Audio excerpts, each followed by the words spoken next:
Mrs. Happy Catholic here, seeking to bring you authenticity, perspective, and connectedness. Welcome.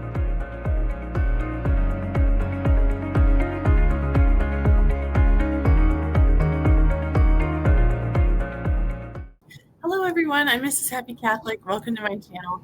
I was having a text conversation today with somebody dear to me, and they were raised Catholic and they have been practicing in the Lutheran Church for some time, but they kind of sometimes go back to Mass. They're talking about a time when they had recently gone to Mass somewhere and noticed some like older practices in the liturgy, and they were like, is that supposed to be happening? Like, is that a good thing?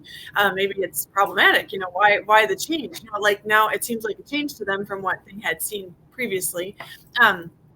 And so we were kind of discussing this and like the aftermath of Vatican II and how reform is applied, and that it takes about 100 years or so historically to settle down from a council. So there's a lot of like pushing and pulling and tumult and confusion sometimes, and people resisting and other people trying to, take advantage of the situation to bring in new ideas and things. And so I said something about not innovating, but listening to the mind of the church and following that in order to be united and actually progress. And this friend of mine said, I don't know if I agree with that point, because isn't innovation a precursor to change? That's a very interesting question. It's a good question. So I thought, well, as long as I was thinking it out and answering this question, I might just make a video about it and share my thoughts, because they're not original to me. I mean, I've picked this up from all over the place, Catholic sources, but I can see why people would think that, especially someone who would spend a lot of time in Protestantism, because it sort of seems like things are in your hands. And if you have a good idea, why shouldn't you be free to just go and do that thing and like see where it goes?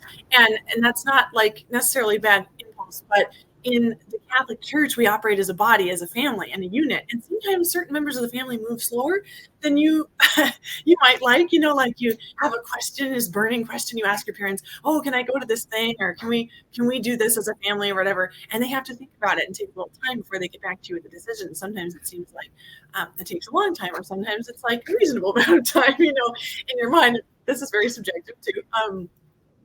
As a child in the family, but eventually they come back with a decision, and then you proceed together, instead of you just saying, oh, I'm just going to go off and do this thing on my own authority or whatever. And that's what I was getting to with this friend of mine, is explaining, like, when the church makes a decree about something, she actually has rules. Like, she's basing those rules off of what she considers best at the time in order to live out the objective truth that there is, because truth is not relative, it's objective, it's standard, and you can't change it. But the understanding of that truth can develop, and the application of that truth to different times and cultural places and people can develop, because not everyone is at the same place or ready to receive things in the same terms. So that's why the church alters the way that she will express like certain documents or things, and what issues she will address based on the cultural atmosphere of the time and what seems to be of the most need and good. So like with the documents of Vatican II, you notice different language and approach than with previous church councils. Not all previous church councils, but many of them. Like, there were no strictly listed anathemas at the end and stuff. It was very like pastoral in approach, because it was more like a family meeting than like a posted notice of these are the boundaries, and if you cross those boundaries, you're in. Like, it was a lot more in a kind of a dialogue style, but without compromising the essential truth it was communicating, because the church was evaluating where we were at as a community in the human world, and where God's truth could be better communicated and illuminated for people, and how they were ready to connect with that. And so she was focusing on different kinds of things and how that was going to work out better. Now it was just a good time to sit down and really evaluate that. And so, a lot of theology and different things have developed since that time in those terms more, where it's more relational, it's more incarnational, integrated. The laity was really brought into things a lot more, and not pushed to the sides or told like, no, your holiness isn't for you, it's for the clergy and the religious. And so these emphases were being made a little differently than in times past. And so that is a development, and you wouldn't call it an innovation. It's actually an organic process. Even reform is an organic process because it's taking something that started to go out of shape and restoring the original shape.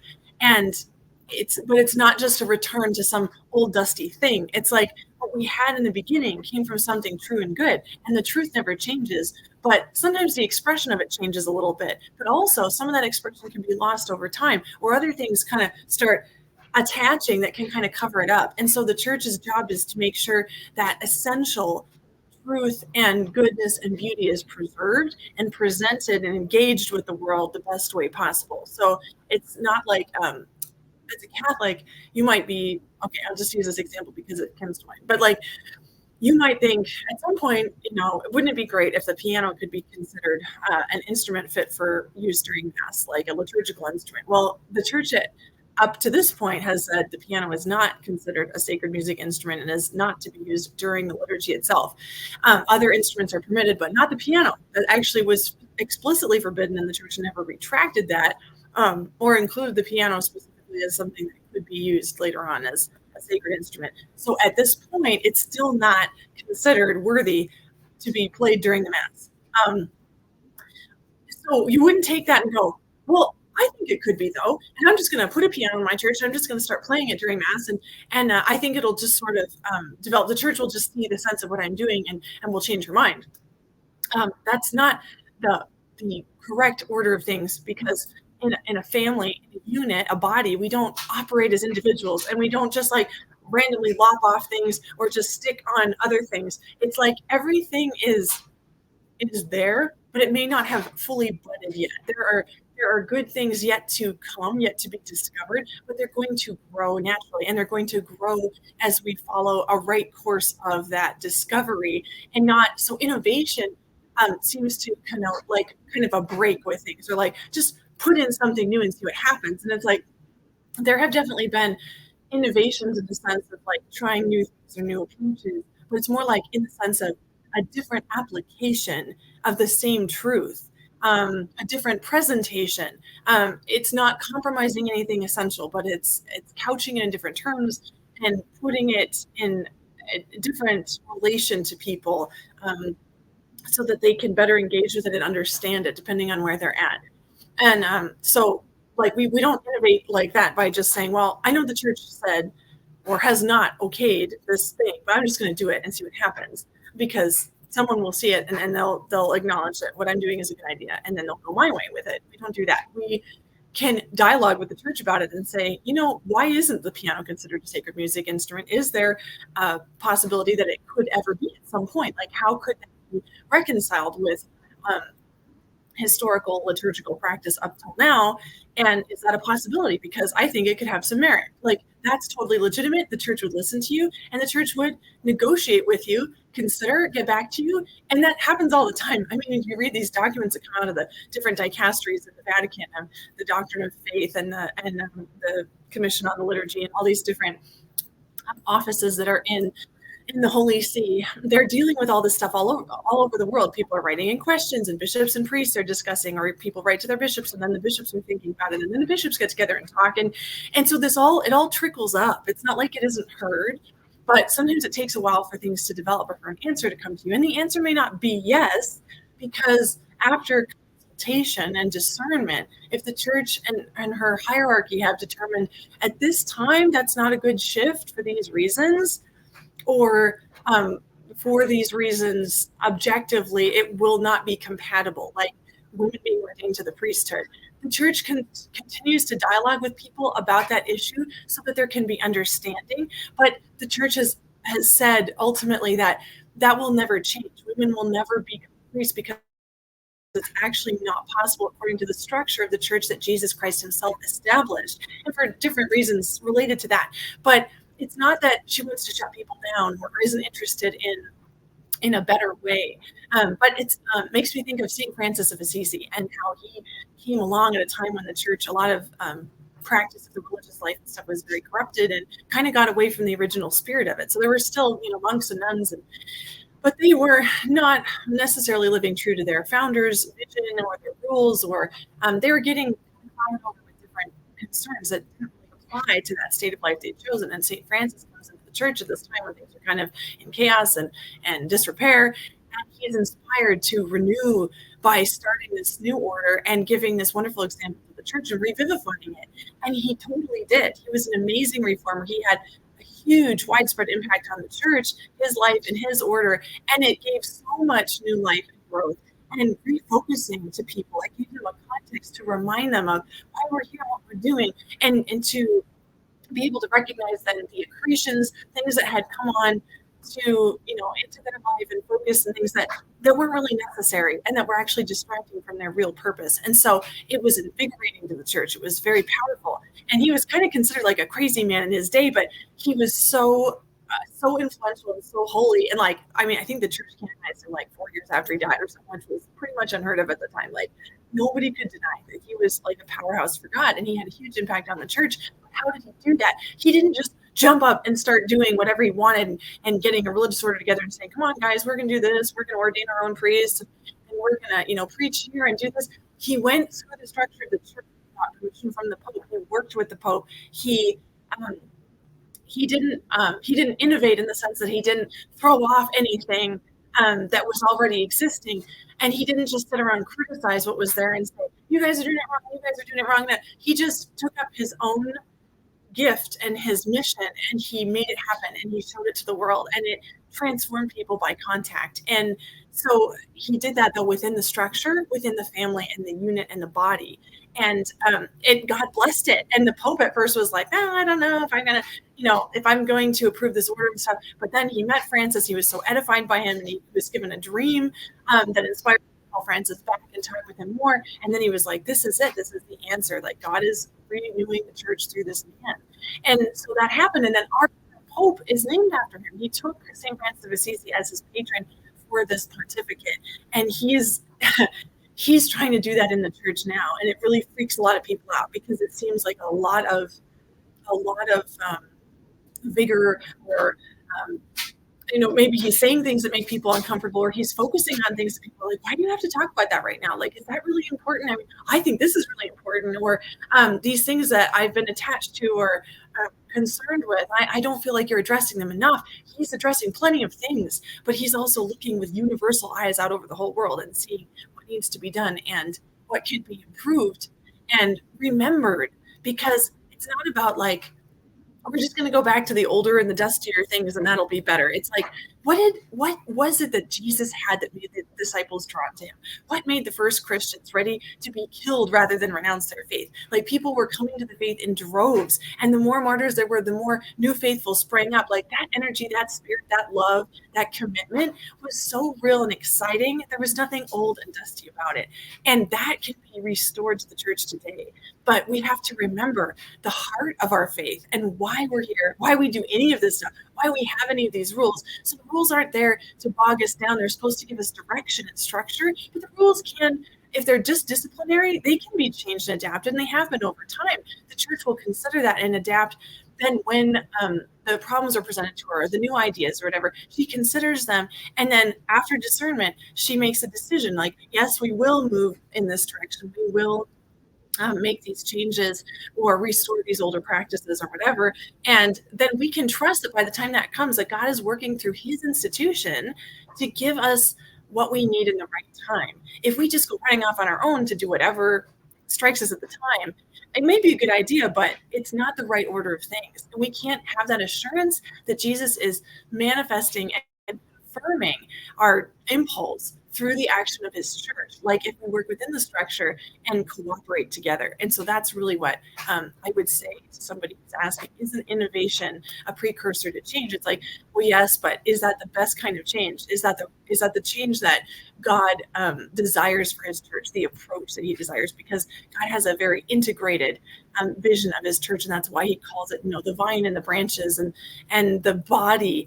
And it's because we can't operate as a whole if we're fractured and independently behaving. We have to be working as a team, and also honoring that God gave us this church to be in, to help us get to heaven, to help us to know him, and that we don't need to go outside of that or to just start picking it apart to get to something better, saying like, I know you gave me this, Jesus, but it's really not quite good enough. And I'm going to take it and I'm going to tweak it a little bit and I'm going to mash it around and then I'm going to add a few things. And then, oh, look at how much better it is. Like, it doesn't work that way. And when you start doing that, you start becoming discontented. You end up in a whole different place, alone, apart from the body. And that is not what God's vision was when he gave us the church. Like, he didn't just say, you guys, you disciples are good. I'm going back to heaven and I hope you just like tell everybody about me and see what happens. He actually established sacraments and a structure, and he gave us Peter as the first pope and the college of apostles, like the first college of cardinals, and like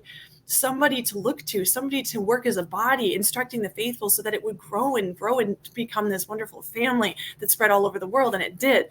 And so when we keep that vision, it really helps us maintain the context of how we choose to move forward and what is the right spirit of reform, and not being afraid of adaptation and development, because we're always understanding the mysteries of God and growing in that knowledge and articulation of it, because language is limited, our human understanding is limited.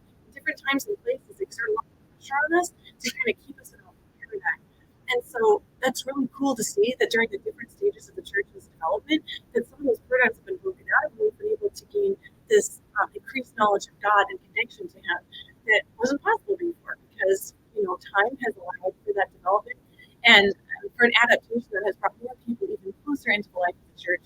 For example, like the laity being encouraged to pray the liturgy of the hours that used to be reserved just for priests and nuns, and not like the church intended it only ever be prayed by the clergy or religious, but it was just beyond the grasp of many laity, because so many were illiterate or they couldn't afford, there weren't books or they couldn't afford books. And that's where the rosary became such a great devotion. The rosary was like the poor man's stand-in for the liturgy of the hours, because it had one Hail Mary for every psalm of the 150 psalms in the Psalter. And so, oh my goodness, don't put me on there. Okay, but anyway, and so that was, the church desired that. Our Lady desired that people participate in that. And so the rosary was like a gateway to that. But now, in this time when the church has decided it's safe and healthy for the vernacular language to be applied in the liturgy and common prayer and stuff more widely, it has made the liturgy of the hours now a much more accessible resource for the whole church to pray together. And it is such a beautiful experience to pray that together, and it's such a privilege.